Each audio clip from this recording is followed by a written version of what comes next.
অনেকেই ভাবেন web design and development শিখতে হলে আগেই কোডিং জানতে হবে। আসলে কি তাই? একটা সময় সত্যি এমন ছিল, কিন্তু এখন সময় বদলে গেছে। আজ আপনি কোডিং না জেনেও ওয়ার্ডপ্রেস দিয়ে ওয়েব ডিজাইন অ্যান্ড ডেভেলপমেন্ট শেখা শুরু করতে পারবেন খুব সহজে এবং স্মার্টভাবে। আমরা জানি শেখা শুরুটা সবচেয়ে কঠিন।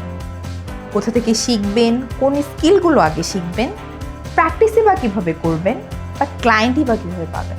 আর এইসব প্রশ্নের উত্তর পেতেই ইউরোপিয়ান আইটি আয়োজন করেছে একটি ফ্রি অনলাইন সেমিনার, যেখানে আমরা দেখাবো কিভাবে ওয়ার্ডপ্রেস দিয়ে আপনি ওয়েব ডিজাইন শেখা শুরু করবেন, কোন কোন স্কিল আপনাকে আয়ত্ত করতে হবে, কোন ধাপে কোন টুল বা স্ট্র্যাটেজি কাজে লাগবে, এআই টুল ব্যবহার করে ওয়েব ডিজাইন অ্যান্ড ডেভেলপমেন্ট কীভাবে আরও ইফেক্টিভ করা যায়, market place O onsite job power technique.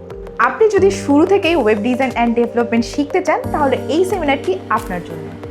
Web design and development শেখার ধরনই এখন বদলে যাচ্ছে। আপনি যদি এখনও পুরনো পদ্ধতিতে পড়ে থাকেন, তাহলে নিশ্চিত আপনি পিছিয়ে আছেন। তাই শেখার দারুণ এই সুযোগটি মিস করতে না চাইলে এখনই ক্লিক করুন বুক নাও বাটনে।